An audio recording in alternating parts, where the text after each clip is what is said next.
Good morning, everybody. Ladies and gentlemen, distinguished guests. It is my pleasure and privilege to be here today. I would like to warmly welcome you to Georgia and to the International Literature Forum. This forum has been organized by the Economic Policy Research Center and Stanford University's Center on Democracy, Development and the Rule of Law with the kind support of Open Society Georgia Foundation. We are very excited that you're here.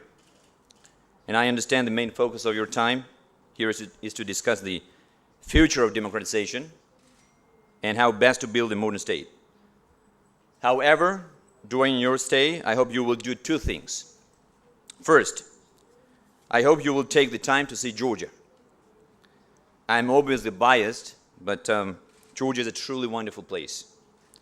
In a very small country, we have packed in beautiful beaches, fantastic mountains, historic sites from before, during, and after the Roman Empire, and much more. And our people are famous for their hospitality, and our food and wine are just delicious. So let's just say that even those of you coming from a place near Napa Valley will be craving our wine when you return home. So please enjoy all my country has to offer and bring back your friends in Georgia. Second, I know you are here to learn from the Georgian experience and to examine how our experience might provide lessons for building modern democratic states around the world. However, I hope you will also leave us with your expert advice on how Georgia can continue to improve.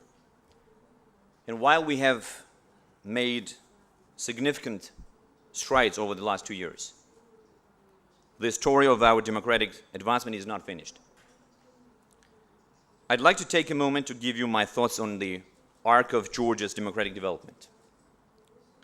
Overall, we are on the right trajectory.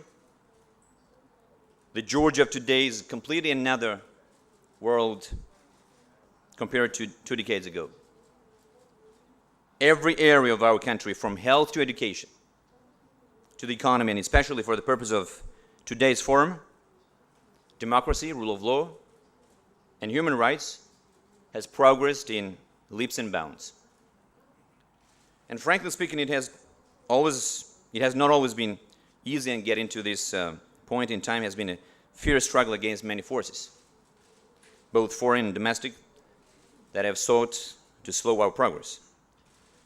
As a child, I remember what life was like when Georgia was part of the Soviet Union. It was a struggle, but we always believed in the promise of a better future. And then the wall came down and so much changed.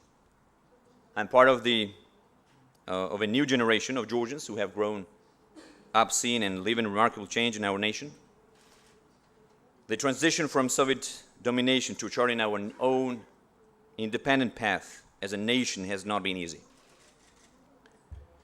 There have been deep setbacks, but also we have seen the exhilaration of moving toward a stronger democracy. I leave it to this group to discuss the details of our history, but it is fair to say our path to democracy looks like the stock market. Generally, it has improved over time, but there have been crashes along the way. Our second president and one of the architects of the end of the Cold War, Eduard Shevardnadze, came into power with a reform agenda to bring stability to Georgia. And despite many expectations and a strong start, over time elements of his government became corrupt, the courts never became independent, and the institutions of democracy never fully emerged. So then the people of Georgia finally could not stand seeing their country fail and peacefully stood up for their rights during the 2003 Rose Revolution. The Rose Revolution swept in a new group of young leaders who launched many new initiatives, especially in terms of ending corruption in the police and making it easier for business to operate. But, however, over time, this group began to abuse their power, and democratic development was again stifled. There is a trend here that reformers come in with the high expectation, but over time become ineffective or act with impunity. And my government came to power in the first truly free election in Georgia's history and took part in the first peaceful transfer of power from one party to another. And my government is mainly made up of human rights lawyers, former diplomats, managers, successful people. So when we came to power, we had a very clear idea of what problems in Georgia's democratic infrastructure needed to be addressed to ensure we did not repeat the mistakes of the past. So we also partnered with many Western countries to learn from them. At our request, the European Union was kind enough to send Mr. Thomas Hammerberg to carry out a full assessment of our rule of law and human rights situation and provide recommendations. So through this process, we identified several key areas where reform was critically needed, including restoring the rule of law, establishing an independent judiciary and democratic institutions, protecting fundamental human rights and freedoms, ensuring free and fair elections, and ending the impunity of government officials. Now, on restoring the rule of law and establishing judicial independence, before we came to office, Georgia had a 99% conviction rate, and plea bargaining was used as blackmail. There was also widespread government-run torture in Georgia's prison, and this was especially painful to cite given Georgia's incredibly high per capita prison population. We fought against torture in the prisons. We removed government control over the judiciary and allowed an independent body to appoint new judges. We gave defendants more rights and ended coercive plea bargaining. And we also improved the quality of the prosecutor's office. I know it is not perfect, but we're improving it every day. And I personally oversaw the destruction of all illegal surveillance captured by the previous government for blackmail purposes. Governments rarely brag about this, but I am happy to say that our prosecutors' conviction rate has gone down. And more importantly, fewer cases are even being brought to trial. The justice system will serve as the ultimate guarantor of our people's freedom and a source of stability for the future that enables people and businesses to thrive. Strengthening Georgia's democratic institutions is a top priority for me and for our government. While elements of our constitution looked good on paper in the past, in practice there was no real check on central authority. The parliament now functions like a true legislature. Laws are proposed, debated, and amended. Committees hold hearings and grill ministers. The old rubber stamp has been put away. The president is no longer the chief executive and is no longer all-powerful. And this rebalancing of power was necessary for the full development of Georgia's democratic institutions. Protection of fundamental human rights and freedoms, including minority rights, are also among our key priorities. As I mentioned, Mr. Thomas Hammerberg and the EU provided important advice on improving overall human rights in Georgia. And working with them, we developed a new national human rights strategy, an action plan that is designed to bring the country's legal and institutional frameworks, as well as human rights culture and practice, in line with European standards within 7 years. No other country has a plan like this. And the plan touches upon law enforcement, the judicial and penitentiary systems, the labor market, social services, as well as institutional national and local government structures.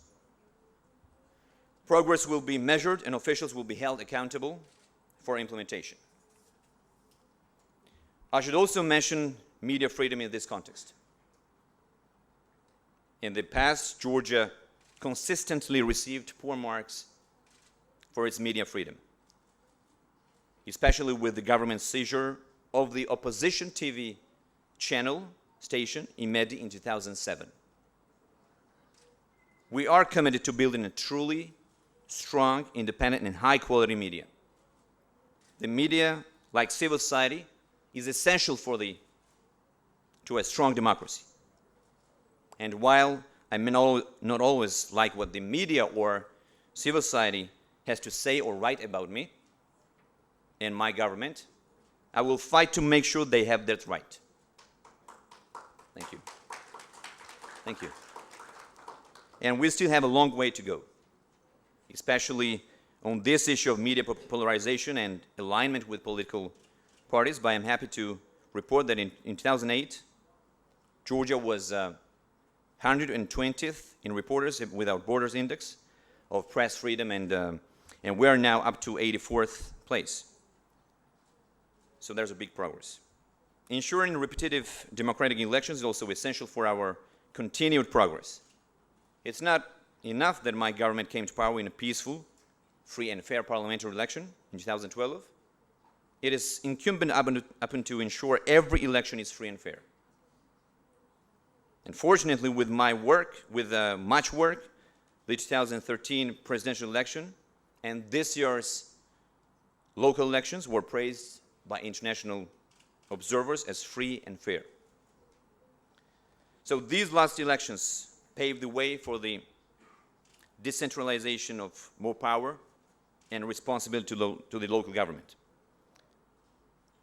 This development will strengthen democracy and the social contract between the government and the people.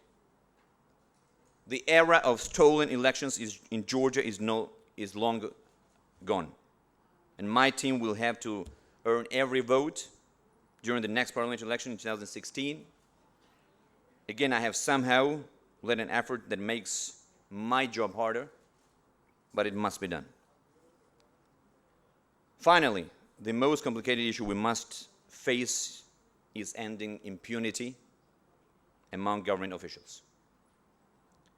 Sadly, many government officials in previous administrations and even my own have treated the state like their possessions.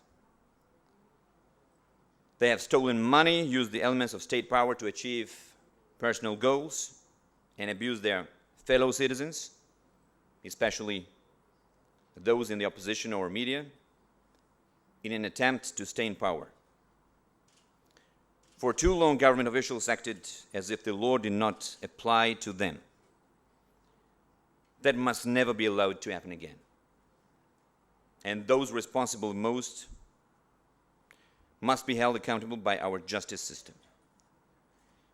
We have done our best to keep politics out of the prosecution of former government officials.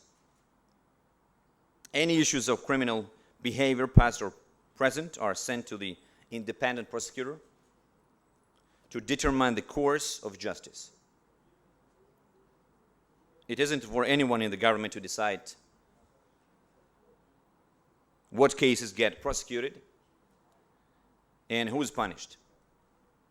It is for the system of justice to determine. So far, domestic and international observers have found that the court process in Georgia has been fair, absolutely transparent, and meets the highest international standards. I fundamentally believe that if we create a new standard, that impunity will no longer be tolerated, and no one is above the law, then government officials will be less likely to commit crimes. Furthermore, now that our rule of law and judicial institutions have been strengthened, we have the tools to investigate and prosecute cases against government officials without political interference. A related key component in Georgia's path to democracy has been our European and Euro-Atlantic integration. Our commitment to aligning more closely with the United States and Europe goes hand in hand with our commitment to continued democratic transformation. Increased Euro-Atlantic and European integration is our way of returning to the family of European nations, with whom we share history, culture, and most importantly, the values. Our new association agreement with the European Union and our ever-deepening ties to NATO underpin this relationship and provide a master plan for even more robust engagement. My government, ladies and gentlemen, values the close, strategically important relation with the United States and Europe. And I see great potential for future political, economic, and security collaboration. Georgia is American Europe's dear friend and ally, no matter which political party is in power in Georgia. Our interests align and our friendship runs deep. The beauty of democracy is that just because the captain may change, the ship is still heading in the right direction. Of course, we face many complex issues, but I am proud of the progress we are making to reform our justice system and our entire government as we continue to improve and strengthen our democratic institutions. Our government is dedicated to the creation of a true democracy that is open and accountable to the people and country and upholds the rule of law. I wake up every day focused on the needs and aspirations of the Georgian people. And I mean every Georgian citizen, not just those that voted for our party, but every single Georgian must benefit from our democracy and our economy. And my job is to move this country forward. And the people must have elected us to make a sharp break from the past. They want a democracy that works, an economy that works, and a free and secure nation that works on their behalf of every single day. It is important for my government to constantly remind the nation and ourselves that we are still a young democracy, a work in progress. So we need your help in ensuring that Georgia truly lives up to this reputation as a leading democracy in the region.